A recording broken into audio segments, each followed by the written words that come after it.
alma que pecare, esa morirá. El Hijo no llevará el pecado del Padre, ni el Padre llevará el pecado del Hijo. La justicia del justo será sobre él, y la impiedad del impío será sobre él. Así dice Ezequiel 18:20. El que haya leído ese versículo entenderá que el capítulo que tenemos aquí es difícil de interpretar. Saúl aparentemente ya no estaba presente allí, probablemente esta escena haya sido después de su muerte, como para pagar él mismo por lo que él había hecho.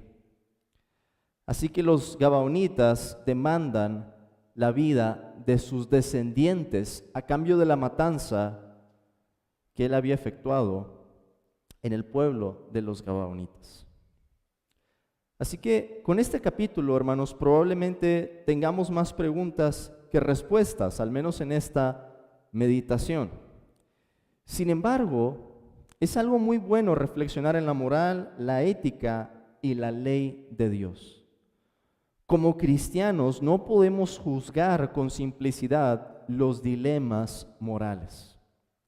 Y esta es una cuestión tan real, tan tangible, que la Escritura misma nos obliga en más de una ocasión a plantearnos preguntas difíciles. ¿Cómo reconciliar lo que tenemos aquí con lo que dice Ezequiel, capítulo 18, versículo 20? Sin textos difíciles, sin lugares como estos en las Escrituras, no ejercitaríamos ese discernimiento para pensar cómo resolver un problema ético, un problema moral. Es necesario entonces, hermanos, que sintamos en ocasiones como estas la tensión que las Escrituras mismas nos presentan. Ahora, quiero que noten algo que es muy interesante en esta última sección a la que hemos llegado en el segundo libro de Samuel. Y es que lo que encontramos en el capítulo 21 tiene que ver con un juicio nacional. Había hambre en la tierra. Más adelante, en ese mismo capítulo, encontramos diferentes hombres que servían a David. Y en el capítulo 22 encontramos un cántico. Ahora vayan más adelante, por favor. En el capítulo 23 encontramos también palabras poéticas de parte de David. Por eso tienen una sangría diferente en nuestras Biblias. Después encontramos nombres que eran siervos de David. Y por último, el último capítulo del libro de Samuel es también un juicio nacional. ¿Pueden seguir entonces la estructura? Un juicio nacional, lista de hombres, un poema. Un poema, lista de hombres, un juicio nacional. Los mismos elementos, pero se presentan en un orden invertido. Esto no es una casualidad. Es lo que en la poesía hebrea se denomina una estructura quiástica, cuando se invierte el orden de los mismos elementos.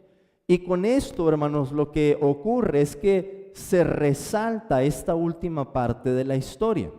Vamos a ver más adelante, sobre todo cuando lleguemos a los cantos, cuál es el propósito por el que el autor de Samuel ha ordenado las cosas así. Pero quería que notaran simplemente que tenemos una estructura en esta última sección del libro de Samuel. Lo que consideramos en esta mañana es un juicio nacional y la venganza de los gabaonitas. Así podemos titular este capítulo o este episodio, un juicio nacional y la venganza de los gabaonitas. Y comienza de esta manera. La hambruna se presenta en este caso como un juicio de proporciones nacionales. Hubo hambre en los días de David por 3 años consecutivos. Y David consultó a Jehová y Jehová le dijo: es por causa de Saúl y por aquella casa de sangre, por cuanto mató a los gabaonitas. Dios le da entonces aquí la razón por la que había venido este juicio. Y la razón era la sangre que Saúl había derramado. ¿De quiénes? De los gabaonitas.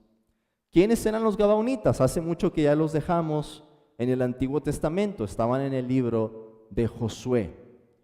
Cuando empiezan a conquistar la tierra, un pueblo de gente astuta se da cuenta que ellos también van a perder o van a caer delante de Israel, así que fingen que vienen de muy lejos y se presentan con Josué. Josué les cree en ese momento y juran que los van a proteger, que van a trabajar juntos. Pero después, si ustedes recuerdan, se dan cuenta, cuando siguen avanzando en la tierra, de que esos hombres eran de Canaán y que lo que debieron haber merecido era que los destruyeran. Pero como ya les habían jurado, otro dilema moral, que los iban a proteger, tenían que cumplir con ese juramento. ¿Qué estaba haciendo Saúl entonces al querer darles muerte? Incumplir con un juramento de carácter nacional, algo que habían jurado, como lo estábamos viendo en el estudio con nuestro hermano Guillermo, por el nombre de Dios. Y Dios se tomó muy en serio ese juramento, y porque Saúl había perseguido a los gabaonitas, Dios trajo hambre sobre la tierra. Cuando David se da cuenta, después de haber consultado a Dios, se acerca a los gabaonitas para preguntarles qué es lo que demandan entonces para lograr una satisfacción por esto. Los gabaonitas piden como satisfacción la vida de 7 varones de la parentela de Saúl. El texto nos dice que David perdona a Mefiboset por el juramento que él había celebrado con Jonatán. Jonatán le había pedido que se acordara de él y de su familia. Pero David toma a los 2 hijos de Rispa y a 5 hijos de Mical, hija de Saúl, de los que había tenido con Adriel. David entrega a estos 7 hombres y los gabaonitas los ahorcan en el monte delante de Jehová, nos dice el versículo 9. Rispa, la madre de 2 de ellos, protege los cadáveres de sus hijos, y David, al enterarse de esto, decide darles una sepultura digna junto con Saúl y con Jonatán. Y el texto termina diciendo en el versículo 14, y Dios fue propicio a la tierra después de esto. ¿Qué podemos llevarnos de este pasaje, hermanos, más allá de ese dilema del que no pretendo dar una respuesta concluyente en este momento? Creo que es algo que debemos de llevarnos de tarea. Pero quiero dar al menos 2 aplicaciones que podemos desprender de este pasaje. Y la primera de ellas es, como ya he dicho, que Dios se toma muy en serio los juramentos que hizo Israel, y por lo tanto debemos también concluir los juramentos que nosotros hagamos con otras personas. El mundo está acostumbrado a defraudar con sus palabras. Si no piensan en las campañas políticas, eso es uno de los mejores ejemplos. Ya sabemos que nos van a mentir y ellos saben que nos están mintiendo y que nosotros sabemos que nos están mintiendo, pero aún así recibimos el discurso, lo hemos normalizado. Mas en el pueblo de Dios no debe ser así. ¿Por qué? ¿Por qué no debería ser así? ¿Simplemente porque creemos que es bueno decir la verdad? ¿Simplemente porque se trata de una mera cuestión moral y queremos ser personas muy buenas y muy bien portadas? Por supuesto que no. El fundamento por el que queremos vivir conforme a la verdad es porque creemos que Dios nos ve, que Dios oye las palabras que decimos y que Dios es Dios de verdad. Por lo tanto, nuestro peregrinaje entonces debe caracterizarse como pueblo de Dios por la verdad. Así lo reitera el apóstol Pablo en Efesios capítulo 4, diciendo que hablemos verdad. Hablen verdad, dice el apóstol, cada uno con su prójimo, porque somos miembros los unos de los otros. Eso es claro en el pasaje. Al margen del problema moral que tenemos aquí, es claro que Dios se tomó en serio un juramento que había celebrado Josué, hacía ya varios años de eso, con los gabaonitas, y que Saúl quebrantó en un celo loco, en un celo enfermizo por los hijos de Israel.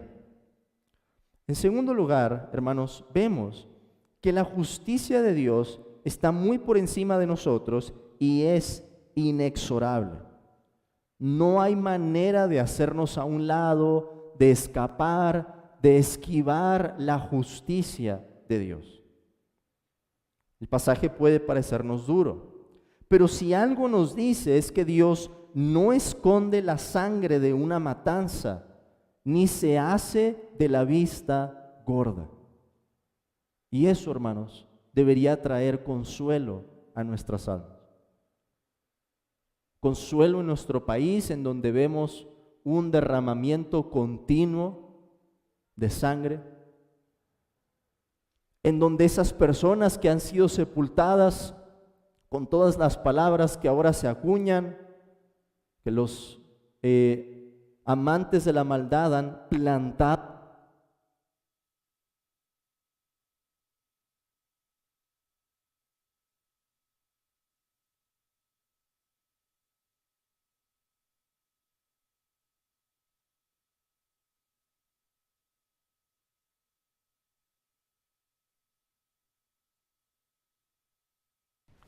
Bueno, esa es la palabra que utilizan en el día de hoy. En algún momento, hermanos, todas esas personas en la resurrección van a regresar. Y lo que hicieron esos hombres tratando de esconder a esos cadáveres no va a quedar impune.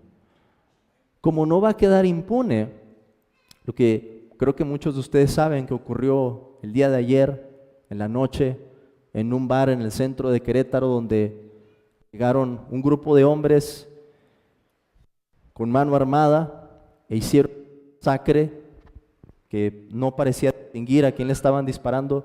10 personas murieron justo en la noche de ayer en el centro de Querétaro. Eso no va a quedar impune. Dios va a traer un juicio.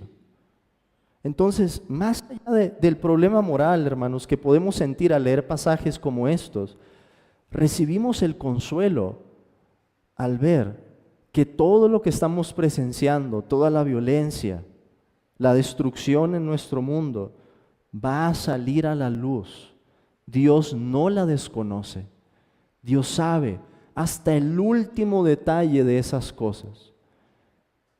Y Él va a traer a juicio a cada uno de nosotros.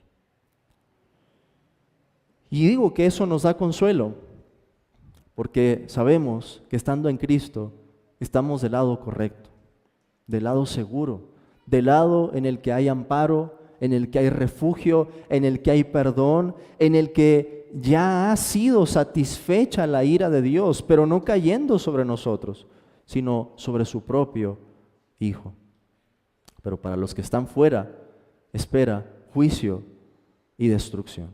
Por eso recordamos una vez más en esta mañana la urgencia que hay de acudir a Cristo. Él es el camino, la verdad y la vida. La Biblia es clara, Él es el único Salvador. Y hoy es tiempo para ponernos a cuentas con Él en arrepentimiento y fe, para que en el día en que llegue ese juicio podamos escuchar esas palabras consoladoras, dulces: vengan, benditos de mi Padre, al reino que fue preparado para ustedes desde la fundación del mundo. Dios quiera que sea así, hermanos, y que nosotros en esta mañana podamos celebrar que tenemos un Dios que es justo. Amén.